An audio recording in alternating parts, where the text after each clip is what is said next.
Matrix multiplication मध्ये आपण काही एक्झाम्पल बघत असताना ए स्क्वेअर ज्यावेळी आपण फाइंड आउट करत होतो त्यावेळी ए स्क्वेअर फाइंड आउट करताना काय केलं आपण,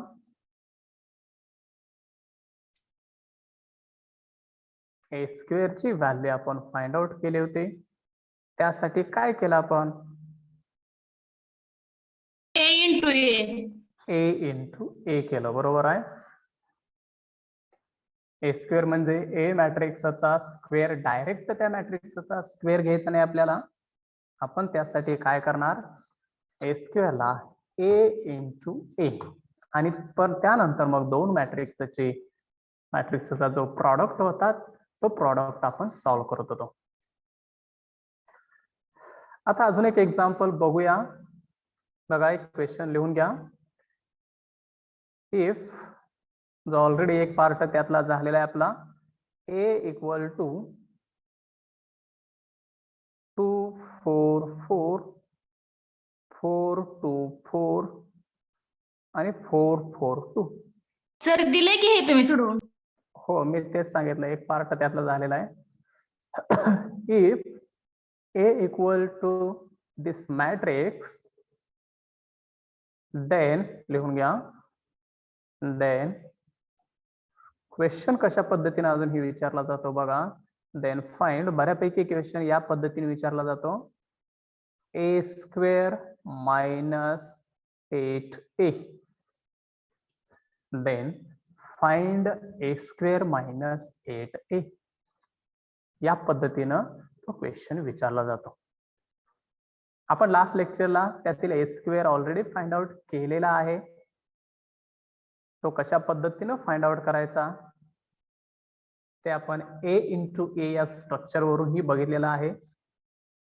सर्वांनी सुरुवातीला ए स्क्वेअर फाइंड आउट करून घ्यायचं, त्यानंतर 8a फाइंड आउट करून घ्यायचं आणि त्या दोन्हींची सबट्रॅक्शन करायची. त्यासाठी मग घ्या, सर्वांनी सुरुवातीला ए स्क्वेअर काढायला घ्या. ए स्क्वेअर आन्सर मध्ये A square equal to A into A, A square equal to A into A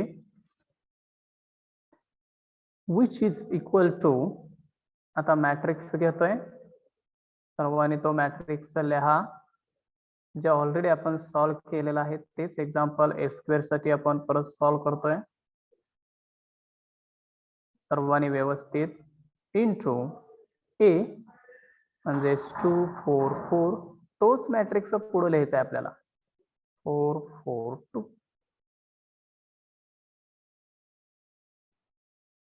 A square म्हणजे ए इंटू ए.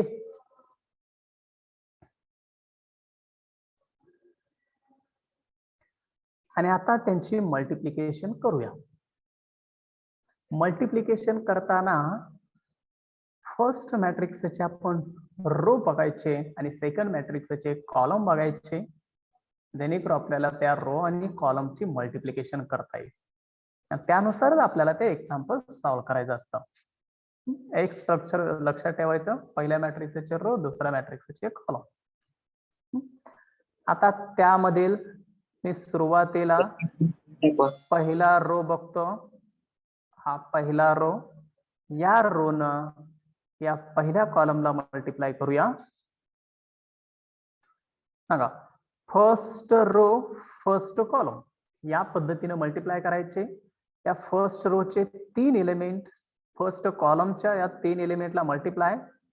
मग 2 इंटू 2, पहिल्याला पहिला एलिमेंट मल्टिप्लाय किती येईल, 4 प्लस दुसऱ्याला दुसरा मल्टिप्लाय 16 प्लस तिसऱ्याला तिसरा मल्टिप्लाय 16च. म्हणजे पहिल्या रो न आपण पहिल्या कॉलमला मल्टिप्लाय केलं, मध्ये प्लस साइन टाकलं. आता आपण पहिल्या रो न या दुसऱ्या कॉलमला मल्टिप्लाय करायचं. दुसरा कॉलम म्हणजे हा आणि हा कॉलम. आता हे सिम्प्लिफाय करताना फर्स्ट एलिमेंट या त्या फर्स्ट एलिमेंटला दुसऱ्या कॉलमचा multiply 2 into 4 8 8 plus Plus eight. यातला दुसरा एलिमेंट यातल्या दुसऱ्या एलिमेंटला मल्टिप्लाय 8. 4 into 2 8 4 Plus into 4 16. यातला तिसरा एलिमेंट यातला तिसऱ्या एलिमेंटला मल्टिप्लाय 16 म्हणजे फर्स्ट रो आणि सेकंड कॉलम सुद्धा आपण यामध्ये मल्टिप्लाय केला. आता सेम स्ट्रक्चर या पहिल्या रो न तिसऱ्या कॉलमला मल्टिप्लाय करायचं. या पहिला कॉलम झाला, दुसरा कॉलम झाला, आता तिसऱ्या कॉलमला मल्टिप्लाय. हा रो आणि हा कॉलम. हे स्ट्रक्चर बघा. पहिला एलिमेंट पहिल्याला मल्टिप्लाय 2 into 4 8. 8 प्लस सेकंडला मल्टिप्लाय 16 16. आणि प्लस 8. थर्डला मल्टिप्लाय 8. म्हणजेच आता फर्स्ट रो न आपण फर्स्ट कॉलमला मल्टिप्लाय केलं, इथं लिहिलं. त्याच फर्स्ट रो न सेकंड कॉलमला मल्टिप्लाय केलं, इथं लिहिलं. आणि त्याच फर्स्ट रो न थर्ड कॉलमला मल्टिप्लाय केलं, इथं लिहिलं. आता त्या दुसऱ्या मॅट्रिक्स मधले सर्वच्या सर्व कॉलम संपले. म्हणजेच आपण जो पहिला रो लिहिलेला आहे सिम्प्लिफिकेशन करून तो सिम्प्लिफाय झाला. आता घ्यायचा आहे आपल्याला हा सेकंड रो. आता घ्यायचा सेकंड रो आणि तसंच first column, second column, third column या तिन्ही कॉलमला मल्टिप्लाय करत जायचं. सांगा मग. हा 8. फर्स्ट रो फर्स्ट एलिमेंटला मल्टिप्लाय इथल्या 8. 8 प्लस Plus 8. सेकंड एलिमेंट सेकंडला multiply 2 into 4 8. 8 third 4 element into 4 third एलिमेंटला 16. मल्टिप्लाय 16. 4 into 4 16. हे झालं. आता याच फर्स्ट रो न सेकंड कॉलमला मल्टिप्लाय करायचं. म्हणजे हा 4 या सेकंड कॉलम मध्ये मल्टिप्लाय 4 into 4 16. कॉलम माहिती का? प्लस कॉलम 2 सगळ्या into 2 कॉलम सगळ्या Four. कोणाचं सगळ्या ऍडिशन करायचं.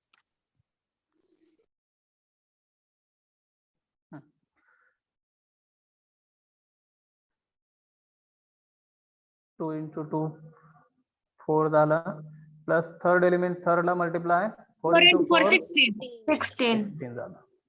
आता याच सेकंड रो न थर्ड कॉलमला मल्टिप्लाय करायचं. या फर्स्ट एलिमेंट फर्स्टला multiply 4 into 4 16. 16 plus 2 into 4 8.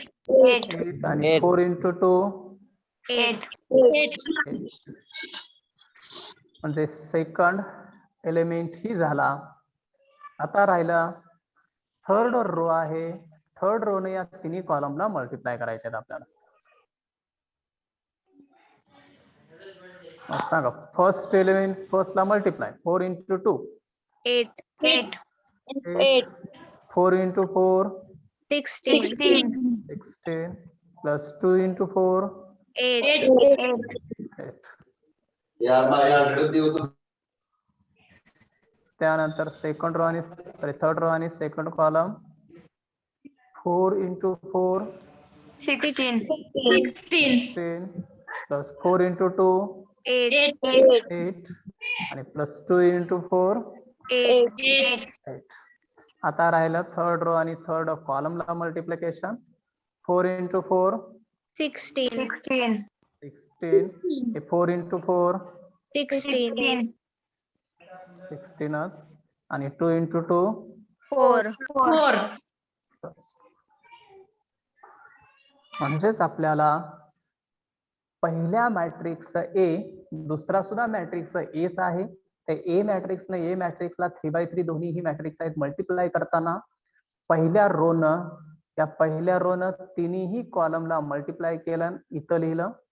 Second row न फर्स्ट सेकंड थर्ड तिन्ही कॉलमला मल्टिप्लाय केलं, इथं लिहिलं. थर्ड रो न तिन्ही या कॉलमला मल्टिप्लाय केलं आणि इथं लिहिलं. या पद्धतीने आपल्याला हे मॅट्रिक्सचे ऍडिशन जे मल्टिप्लिकेशनचा फॉर्मॅट आहे ते मिळालं. आता जे ऍडिशन आहे ती लिहूया. Therefore a square equal to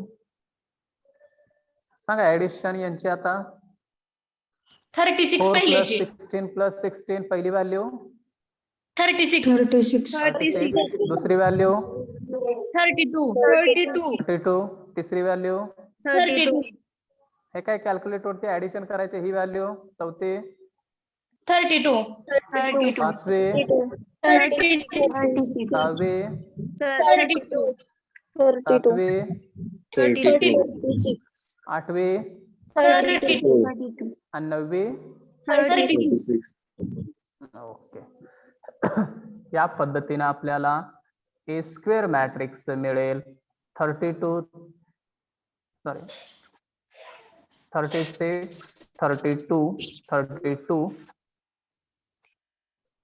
32 36 32 check करा बघा बरोबर आहेत का व्हॅल्यू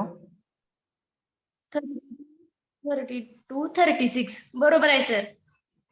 या पद्धतीने आपण त्या व्हॅल्यू ए स्क्वेअर ची व्हॅल्यू मिळाली. आता ए स्क्वेअर फाइंड आउट केला. क्वेश्चन काय येतं बघा. क्वेश्चन आहे ए स्क्वेअर मायनस 8 याचाच अर्थ 8a सुद्धा आपल्याला फाइंड आउट करायचा आहे. मग ते फाइंड आउट करूया. 8a इक्वल टू 8a म्हणजे 8 न त्या ए मॅट्रिक्सला मल्टिप्लाय करायचं आहे. ए मॅट्रिक्स आपल्याला दिलेला आहे किती 2 4 4 2 4 4 4 2 4 4 2 4 4 4 2 4 4 2 8 इंटू ए 8 न त्या मॅट्रिक्सला मल्टिप्लाय केलं आणि आता सिंप्लिफिकेशन आपण करतोय. 8 न प्रत्येक एलिमेंटला मल्टिप्लाय करायचं. 8 ने या 2 ला मल्टिप्लाय 16 8 न 4 ला मल्टिप्लाय या 32 32 परत या 4 ला मल्टिप्लाय 32 32 परत याच 8 न या रो ला मल्टिप्लाय करूया. सांगा सेकंड रो 32 16 32 16 32 या सेकंड रो ला मल्टिप्लाय केलं. आता याच 8 न थर्ड रो ला मल्टिप्लाय करायचं आहे. 32 32 16 बरोबर आहे. 32 32 16 म्हणजे 8a ची व्हॅल्यू आपल्याला मिळाली.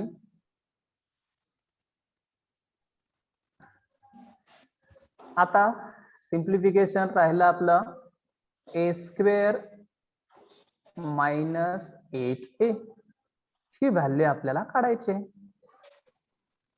मग ए स्क्वेअर ची व्हॅल्यू टाकले मी जी वरती आपण काढलेली आहे 36 32 32 32 36 32 32 36 32 32 32 36 ओके.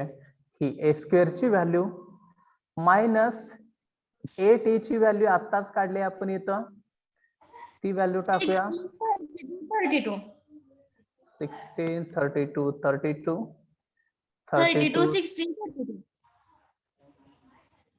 32 32 32 16 16 या पद्धतीने आपल्याला व्हॅल्यू मिळाली ए स्क्वेअर मायनस 8a. या दोन्हीची आपण सबट्रॅक्शन घेतली. आता हे सबट्रॅक्शन करायचे. सबट्रॅक्शन म्हणजे या रो मधून पहिल्या रो मधून पहिला रो सबट्रॅक्ट करायचा, दुसऱ्यामधून दुसरा सबट्रॅक्ट करायचा, तिसऱ्यामधून तिसरा सबट्रॅक्ट करायचा. सांगा 36 मायनस 16 20 32 मायनस 32 0 परत 32 मायनस 32 0 म्हणजे पहिला रो काय आला 20 0 0 बरोबर आहे. आता सेकंड रो मधून सेकंड रो वजा करायचा 32 मायनस 32 36 मायनस 16 20 20 32 मायनस 32 0 परत 32 मायनस 32 0 32 मायनस 32 0 36 मायनस 16 20 20 म्हणजेच आपल्याला ए स्क्वेअर मायनस 8a ची व्हॅल्यू ती सबट्रॅक्ट करून मिळाली कोणती 20 0 0 0 20 बघा a square minus 8a which is equal to 20 0 0 0 20 0 आणि 0 0 20 ही व्हॅल्यू फायनल व्हॅल्यू आपल्याला मिळाली. काय काय केलं बघा A square minus 8a find out करण्यासाठी मी सुरुवातीला ए स्क्वेअर काढला तो ए स्क्वेअर मी a इंटू ए करून काढला तो इथं फाइंड आउट केला आपण ए स्क्वेअरला a इंटू ए या फॉर्मॅट मध्ये मी लिहिलं आणि या पद्धतीनं मी फाइंड आउट केला ए स्क्वेअर इंटू ए स्क्वेअर ची व्हॅल्यू फाइंड आउट केली. त्यानंतर 8a फाइंड आउट केला 8 न ए मॅट्रिक्सला मल्टिप्लाय करून a चे फाइंड आउट केलं आणि ए स्क्वेअर मायनस 8a जी व्हॅल्यू फाइंड आउट करायला सांगितली ती व्हॅल्यू दोन्ही मॅट्रिक्स टाकले आणि दोन्ही मॅट्रिक्स टाकल्यानंतर दोन्हीची सबट्रॅक्शन आपल्याला आन्सर मिळालं ए स्क्वेअर मायनस 8a हे.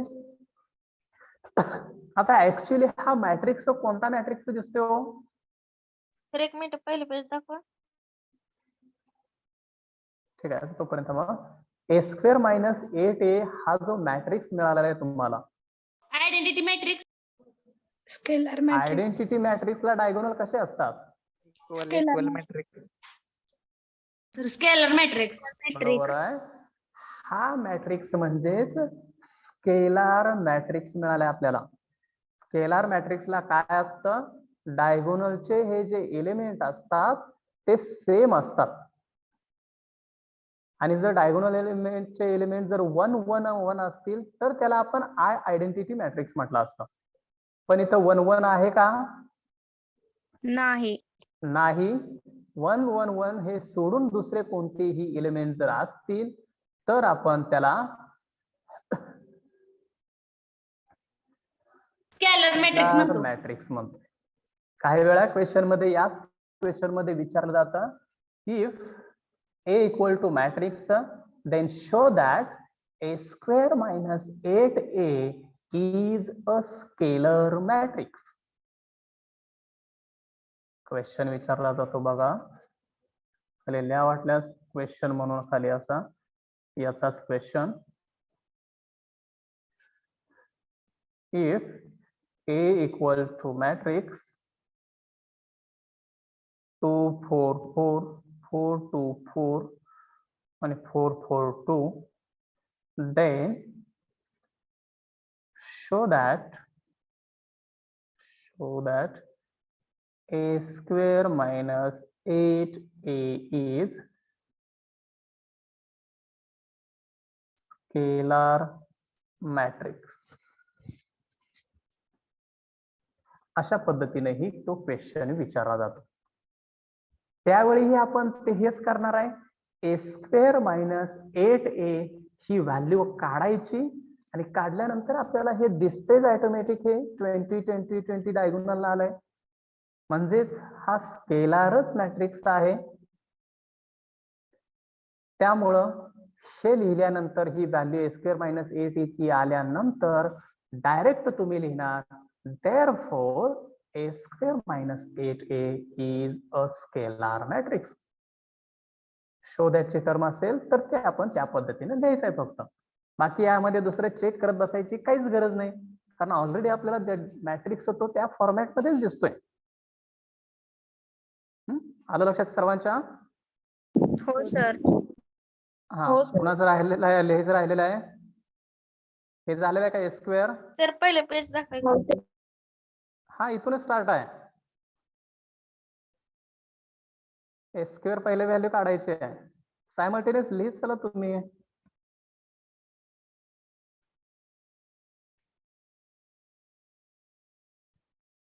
ए square equal to A into ए.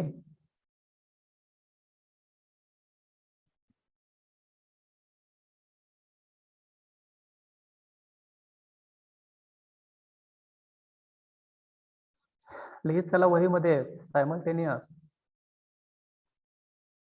लिहिलंय सर. Okay sir. मग कसं काय राहतंय?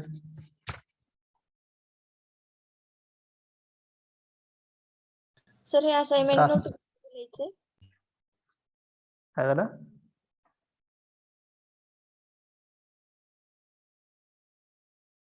ऑब्जेक्टिव्ह क्वेश्चन्स असतील ते युनिट टेस्टचे 20 क्वेश्चन असणार आहेत.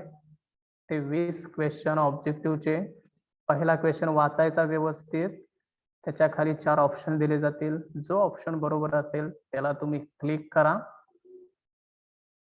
दुसरा क्वेश्चन घ्या. दुसरा क्वेश्चन त्याच्याच खाली एकदा क्लिक केलं का नेक्स्ट केलं का लगेच दुसरा क्वेश्चन खाली असतोच. दुसरा क्वेश्चन बघायचा, थोडासा ऑप्शन खालचे बघायचे, त्यातला कोणता बरोबर ऑप्शन आहे ते त्याला क्लिक करा. परत त्याच्या खाली लगेच तिसरा क्वेश्चन. अशा पद्धतीचे 20 क्वेश्चन्स असतील आणि लास्टला सबमिट पूर्ण करून टाकायचं. हे मार्क जे आहे ते महत्वाचे आहेत. सर्वांनी प्रेझेंट राहणं गरजेचं आहे. यामध्ये जर ऍबसेंट पडला तर तुम्हाला बोर्डाच्या क्वेश्चन मार्कशीट वरती तुमचे मार्क्स येणार नाहीयेत. मग मार्क्स कमी का झाले, काय झालं, हे मग तुमचा प्रॉब्लेम असेल. मग कधी सर? मार्क आज नोटीस येईल तुम्हाला, कोणता पेपर कोणत्या दिवशी आहे त्यानुसार तुम्हाला ते तुमच्याला दुपारपर्यंत 2-3 वाजेपर्यंत आज नोटीस येईल तुम्हाला ते. आणि सिलेबस वगैरे काय आहे तेही तुम्हाला सांगतो. Okay sir. नोटीस नाही सांगतो तुम्हाला कोणता हे येईल. तुम्हाला त्या पद्धतीने अभ्यास करा. वाटल्यास तुम्हाला एक क्वेश्चन बँक देतोय, त्या क्वेश्चन बँक बघा आणि त्या क्वेश्चन बँक अभ्यास करा, कारण आपला अजूनही सिलेबस थोडासा पाठीमागच राहिलेला आहे. ऍक्च्युली पुढचा टॉपिक सुद्धा आपला व्हायला पाहिजे होता, पण आपण खूपच स्लो मध्ये, म्हणजे समजण्यासाठी आपण सर्व व्यवस्थित स्लो मध्ये चाललेलो आहे.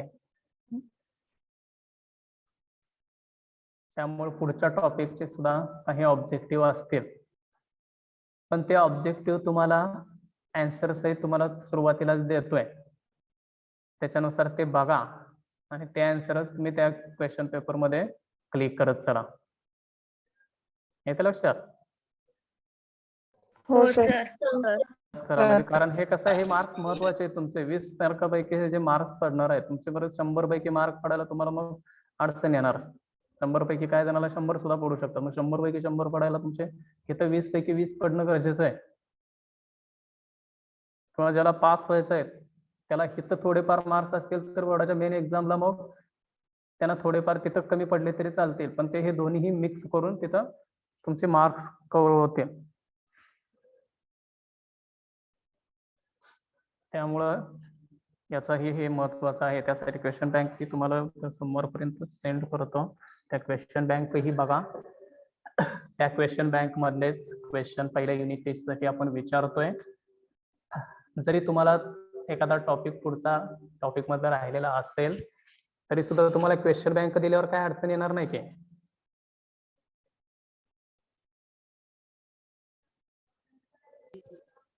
सर हा, झालंय का सर्वांचं? हे झालंय का? स्क्वेअर 8 हे लिहून घेतले का? हा सर. हो सर. कोणाचं राहिलेलं आहे का? नाही सर. राहिलेला असेल तर सांगा चला. आणि हा परत लास्ट आन्सर त्याचं हे आन्सर आहे.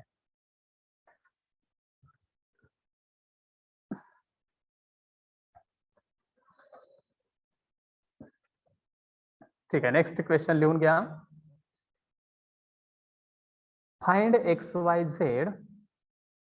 क्वेश्चन लिहून घ्या. Find x comma y and Z if तुम्हाला हे व्यवस्थित लिहा. कर्ली ब्रॅकेट पहिल्यांदा टाकलेला आहे.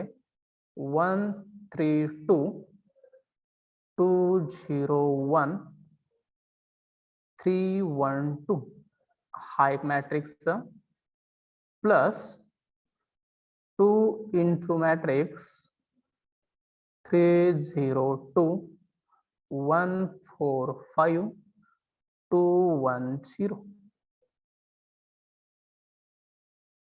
Curly bracket complete.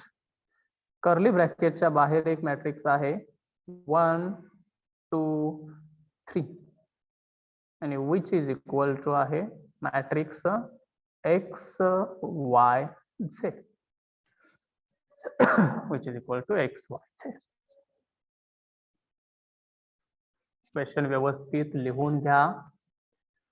Find x y z if curly bracket matrix 1 3 2 2 0 1 3 1 2 number व्यवस्थित लिहून घ्या सर्वांनी plus 2 into matrix 3 0 2 1 4 5 2 1 0 matrix complete. हे जे दोन्हीही मॅट्रिक्स आहेत ते एका कर्ली ब्रॅकेट मध्ये आहेत.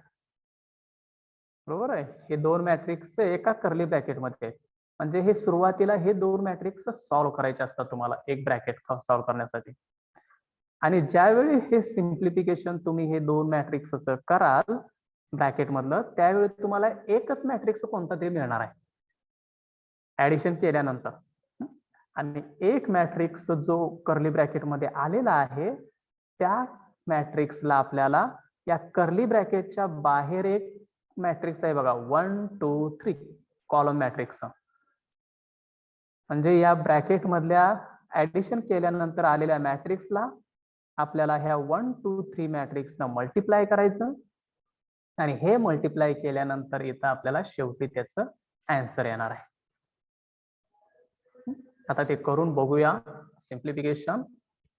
सुरुवातीला सर्वांनी गिवन स्टेटमेंट लिहा. आन्सर मध्ये हे जे आहे ते आहे असं लिहून काढा सर्वांनी. गिवन म्हणा प्रत्येकाने हे लिहा महत्वाचं आणि यानंतरच आपल्याला ते इक्वेशन सॉल्व्ह करायचं असतं.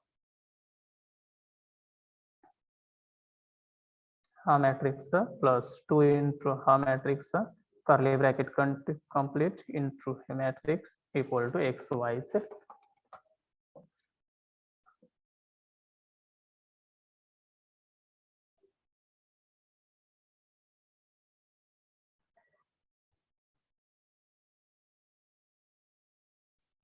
आन्सर मध्ये लिहिताना ते पूर्ण लिहायचं. हो सर लिहिलं.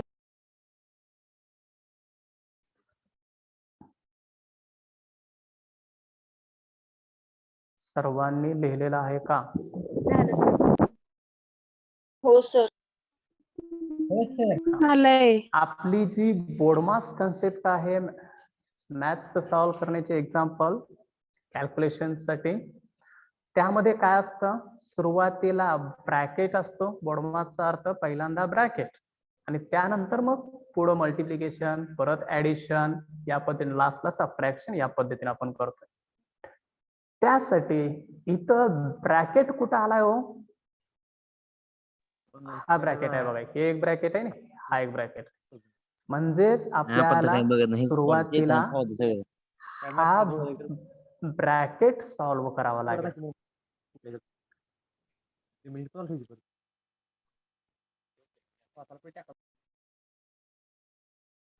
हा ब्रॅकेट सॉल्व्ह करायचा आणि हा ब्रॅकेट म्हणजे काय असतं हा मॅट्रिक्स प्लस हा 2 इंटू मल्टिप्लाय केल्यानंतरचा मॅट्रिक्स.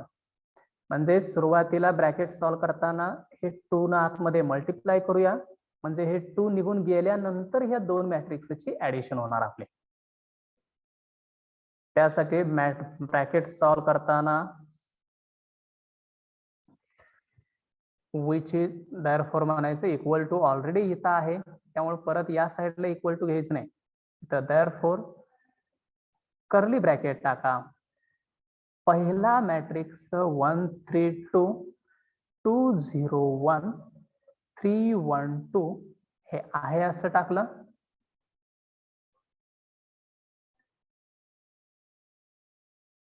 प्लस आता या 2 ना आतमध्ये मल्टिप्लाय करायचं या तिन्ही रोला म्हणजे 9च्या 9 एलिमेंटला.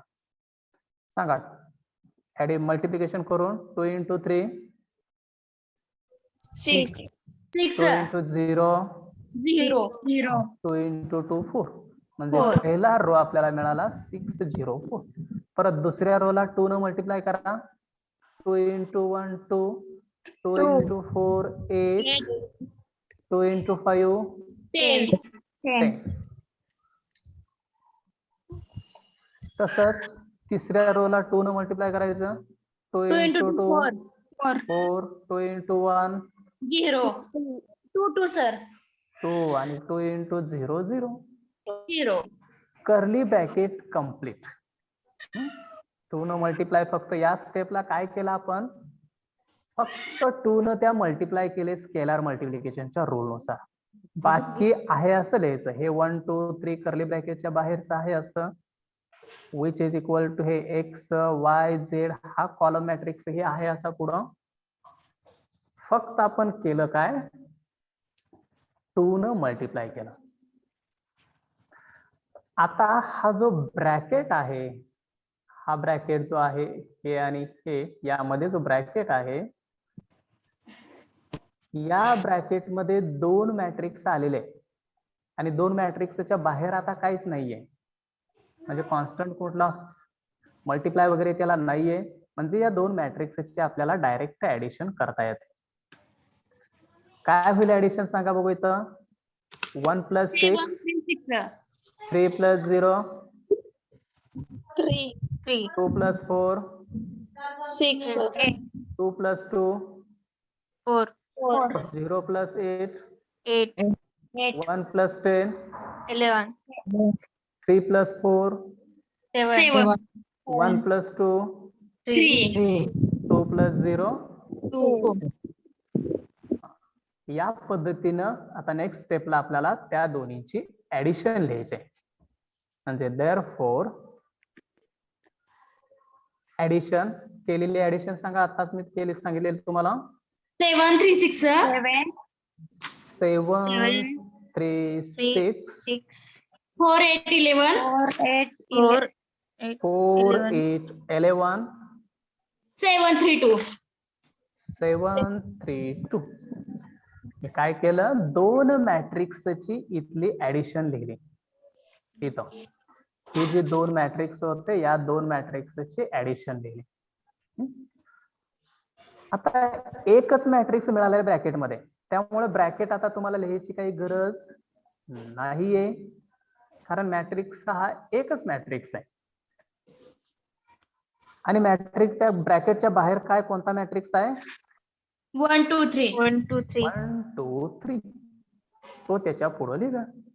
इंटू 1 2 3 आणि राईट साइडला एक्स वाय Z.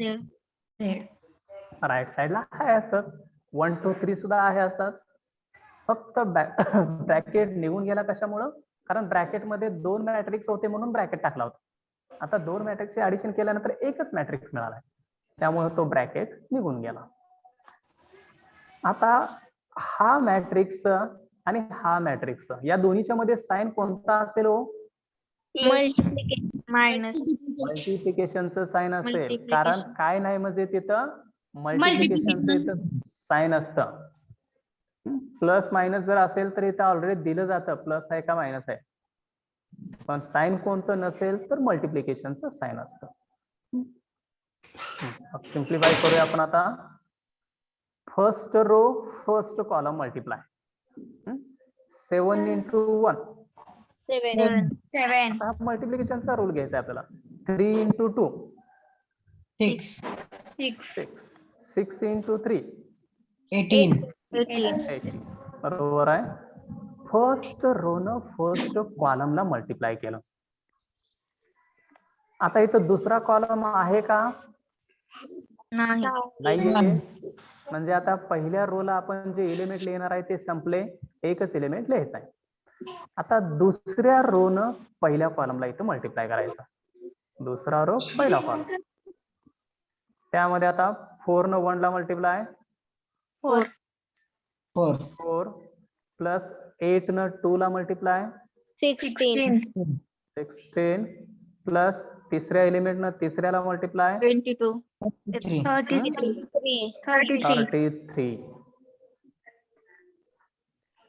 आता दुसरा रो न पहिला कॉलम तोही संपला. आता राहिला तिसरा रो आणि हा पहिला कॉलम. तिसरा रो आणि पहिला कॉलम. 7 into 1 7 7, 3 into 2 6 आणि 2 into 3 6 म्हणजे या दोन मॅट्रिक्सचा प्रॉडक्ट आपल्याला इथं मिळाला हा.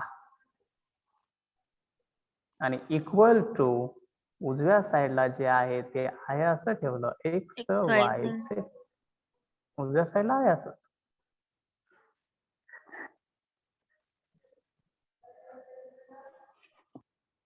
चला हा मॅट्रिक्स या दोन्हीचा प्रॉडक्ट इथं आपण लिहिला. आता ही ऍडिशन लिहून घेऊया. ऍडिशन यांची 7 + 6 + 18 किती येतं? 31. यांची ऍडिशन 53. 53 बरोबर आहे. यांची ऍडिशन 19. म्हणजे 31, 53 आणि 19 ही त्यांची ऍडिशन येईल. ती ऍडिशन आपण नेक्स्ट याच्यावरती लिहूया. देअरफॉर मॅट्रिक्स मध्ये 3 नंबर मिळाले तेवढे 31, 53, 90 आणि which is equal to x, y, z. 31, 53, 19. बघा LHS आपण सॉल्व्ह करत एकच मॅट्रिक्स कॉलम मॅट्रिक्स मिळाला आणि राईट साइडला जे XYZ होतं कॉलम मॅट्रिक्स तोही आहे असा मॅट्रिक्स आहे. आणि आता बाय कंपेअरिंग किंवा बाय इक्वॅलिटी दोन मॅट्रिक्स इक्वल कधी असतात हो? कारण हे दोन मॅट्रिक्सच्या मध्ये साइन इक्वल आहे. इक्वल आहे म्हणजे हे दोन मॅट्रिक्स जे आहेत त्या मॅट्रिक्स वरून आपल्याला व्हॅल्यू करस्पॉन्डिंग एलिमेंट्स काय असतील? म्हणजे यातला पहिल्या एलिमेंटला इक्वल असतो. यातला दुसरा एलिमेंट कॉलम मधला यातल्या दुसऱ्या एलिमेंटला समान असतो. यातला तिसरा एलिमेंट यातल्या तिसऱ्या एलिमेंटला समान असतो. तरच हे दोन मॅट्रिक्स हे इक्वल असतात. मग त्यावरून आपल्याला पहिली व्हॅल्यू एक्स ची काय मिळेल हो?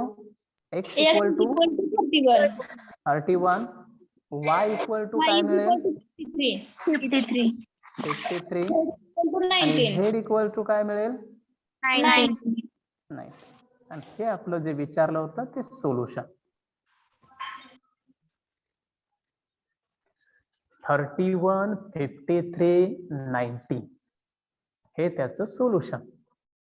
कारण बघा एक्स वाय झेड हे उजव्या डाव्या साईडला 31, 53, 90 इक्वल टू उजव्या साईडला एक्सच्या ठिकाणी 31, वायच्या ठिकाणी हे टाकलं तरच हे दोन्ही इक्वल दिसतात आपल्याला. म्हणून करस्पॉन्डिंग एलिमेंट्स हे जे आहेत ते इक्वॅलिटी वरून एक्स इक्वल टू हे, वाय इक्वल टू हे, झेड इक्वल टू हे या पद्धतीने आपल्याला लिहायचं आहे आणि त्याची व्हॅल्यू आपल्याला फाइंड आउट करायची. बघा सुरुवातीपासून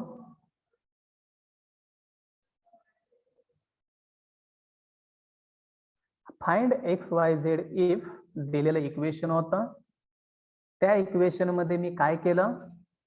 पहिला ब्रॅकेट सॉल्व्ह करायचं. दिलेले इक्वेशन लिहिल्यानंतर हा जो ब्रॅकेट होता कर्ली ब्रॅकेट, हा कर्ली ब्रॅकेट सॉल्व्ह करायचा होता.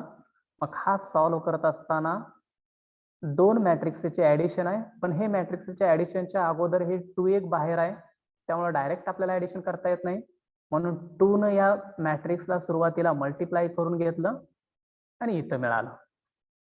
2 न मॅट्रिक्सला मल्टिप्लाय करून इथं मिळालं. म्हणजे आता बाहेरचा तो एलिमेंट आहे तो गेला. हा मॅट्रिक्स आहे असा 2 न मल्टिप्लाय केलेला हा. हे दोन्ही पुढचे आहे असेच, यामध्ये काही बदल नाही. आता त्यानंतर आपण सिम्प्लिफिकेशन काय केलं? त्या दोन मॅट्रिक्सची ऍडिशन लिहिली. त्या दोन मॅट्रिक्सची सिम्प्लिफाय केल्यानंतर ऍडिशन लिहिली. उजव्या साईडला त्याच्याच पुढे मल्टिप्लाय जे 1 2 3 होतं ते आहे असंच. आणि आता ऍडिशन केलेला मॅट्रिक्स हा आणि दिलेला मॅट्रिक्स या दोन्हीचं मल्टिप्लिकेशन असणार आहे मध्ये, काय नाही म्हणजे मल्टिप्लिकेशन साइन असतं. मग हे मल्टिप्लिकेशन करून आपल्याला इथं ही ऍडिशन मिळाली. आणि आता सिम्प्लिफिकेशन, या सर्वांची ऍडिशन मी लिहिली. सर्वांची ऍडिशन इथं आहे 31 53 19 डाव्या साईडला, उजव्या साईडला XYZ. आणि इक्वॅलिटी वरून आपण म्हटलं by equality x equal to 31, y equal to 53, z equal to 19.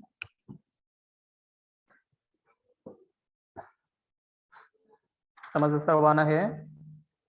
हो सर. लिहून घेतलंय सर्वांनी हे? हो sir.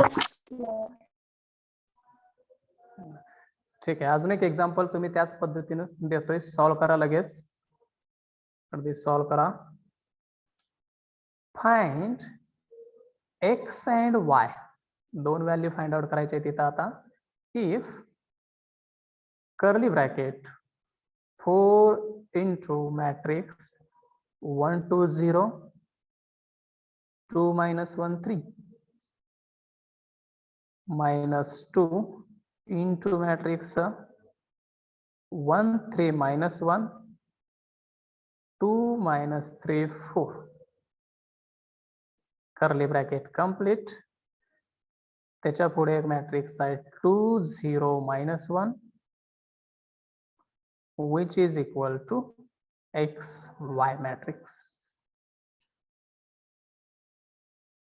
2 0 minus 1 equal to x y.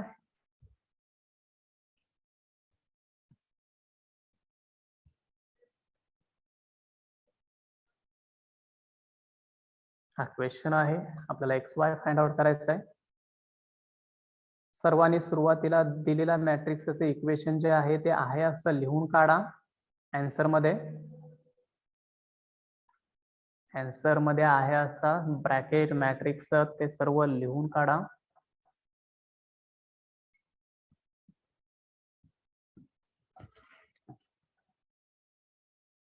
जसं पाठीमागं आपण बघितलं होतं त्याच पद्धतीने हे सॉल्व्ह करणार आहे पाठीमागच्या एक्झाम्पल नुसारच.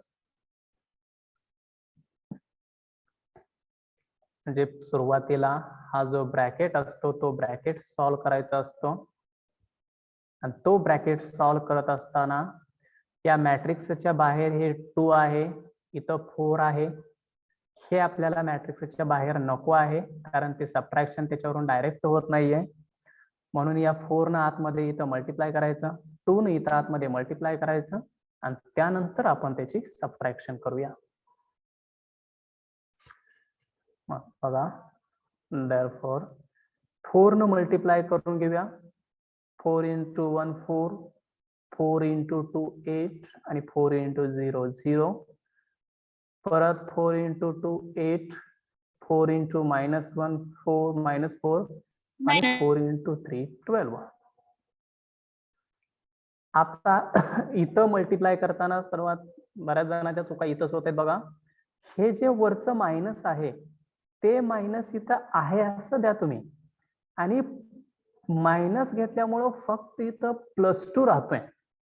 या 2 न मल्टिप्लाय करायचंय फक्त इथं. -2 न आतमध्ये मल्टिप्लाय करत बसू नका. फक्त जो 2 आहे 2 नच मल्टिप्लाय करायचं. हा मायनस इथं घेतलाय आपण ऑलरेडी. म्हणजे 2 into 1 2, 2 into 3 6, 2 into -1 -2. परत 2 into 2 4, 2 into -3 -6 आणि 2 into 4 8. Curly bracket complete. बाहेरचं आता हे 2 0 -1 हे आहे असंच आणि एक्स वाय. तर ते बऱ्याच जण चुकतात. कसं -2 मायनस पण लिहितात आणि -2 न आतमध्ये मल्टिप्लाय करतात. कधी मॅट्रिक्स हे ऍडिशन सबट्रॅक्शन मध्ये तसं करायचं नाही. जे काय बाहेर मायनस आलेलं आहे ते मायनस आहे असं तिथं ठेवायचं आणि फक्त त्या बाहेरच्या 2 न आतमध्ये मल्टिप्लाय करायचं. आता ह्या दोन जे मॅट्रिक्स इथं दिसत आहेत आपल्याला, हा एक मॅट्रिक्स, हा मॅट्रिक्स. या दोन मॅट्रिक्सची सबट्रॅक्शन आपल्याला डायरेक्ट करता येईल. करून घ्या सबट्रॅक्शन. देअरफॉर सबट्रॅक्शन केल्यानंतर आपल्याला एकच मॅट्रिक्स मिळणार आहे. 4 - 2 2, 8 - 6 2 आणि 0 -2 म्हणजे +2. परत 8 - 4 म्हणजे 4, -4 -6 म्हणजे +6 म्हणजे 2 येईल आणि 12 - 8 म्हणजे 4 मिळाला. आणि आता बाहेरचा 2 0 -1 तो आहे असा ठेवला, which is equal to xy.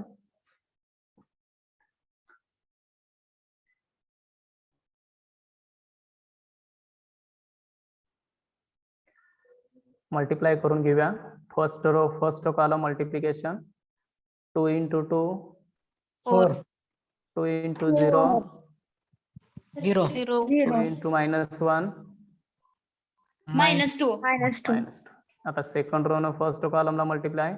4 × 2 8 8 8 2 × 0 0 4 × -1 -4 -4, which is equal to xy. Therefore आता मॅट्रिक्स मध्ये 4 - 2 किती मिळाले इथं? 2 2 2 मिळालं. खाली 8 + 0 - 4 म्हणजेच 4 मिळालं. 8 + 0 8 आणि +- 4 म्हणजे -4. 8 मधून 4 वजा केले 4 मिळाले. म्हणजेच आपल्याला 2 4 = xy असे पद्धतीनं दोन मॅट्रिक्स मिळाले. आता उजव्या साईडला सुद्धा एकच मॅट्रिक्स आहे, डाव्या साईडला सुद्धा एकच मॅट्रिक्स आहे. आपण यामध्ये काय घेणार? By equality. हा, by x is equality equal to म्हणायचं. 2 y is equal to 4 बरोबर आहे. बाय इक्वॅलिटी त्याच्याच खाली लिहा देअरफॉर x = 2 मिळेल आणि x y is equal to = 4. हे आपलं सोल्युशन. x 2 y 4.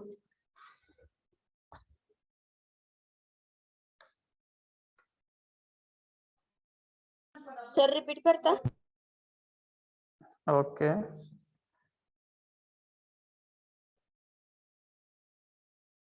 बघा दिलेलं इक्वेशन आहे हे. या इक्वेशन मध्ये पहिला हा ब्रॅकेट सिम्प्लिफाय करायचा, एवढाच ब्रॅकेट. हे ब्रॅकेट सिम्प्लिफाय करायचं म्हणजे काय करायचं? सुरुवातीला 4 न मॅट्रिक्सला मल्टिप्लाय करायचं, 2 न मॅट्रिक्सला मल्टिप्लाय करायचं. 4 न प्रत्येक एलिमेंटला या मल्टिप्लाय केल्यानंतर आपल्याला इथे एक मॅट्रिक्स मिळाला. मायनसला मायनस आहे असं.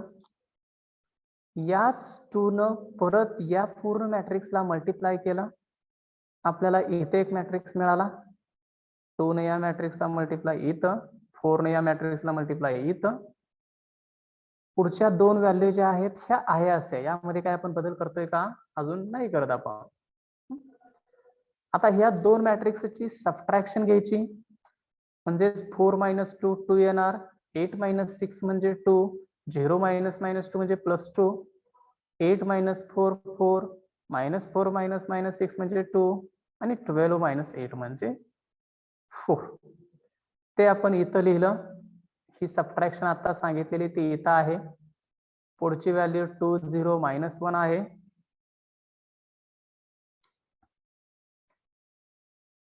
आणि आता या दोन मॅट्रिक्सची मल्टिप्लिकेशन करताना फर्स्ट रो फर्स्ट कॉलमची मल्टिप्लिकेशन इथं, सेकंड रो फर्स्ट कॉलमचं मल्टिप्लिकेशन इथं इक्वल टू xy.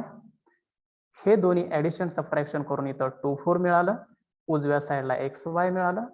दोन्ही कम्पेअर केल्यानंतर आपल्याला x ची व्हॅल्यू 2 मिळाली आणि y ची व्हॅल्यू 4 मिळाली. लक्षात आता?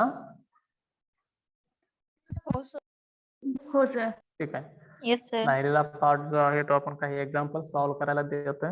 बाकीचे एक्झाम्पल आपण नेक्स्ट लेक्चरला बघूया.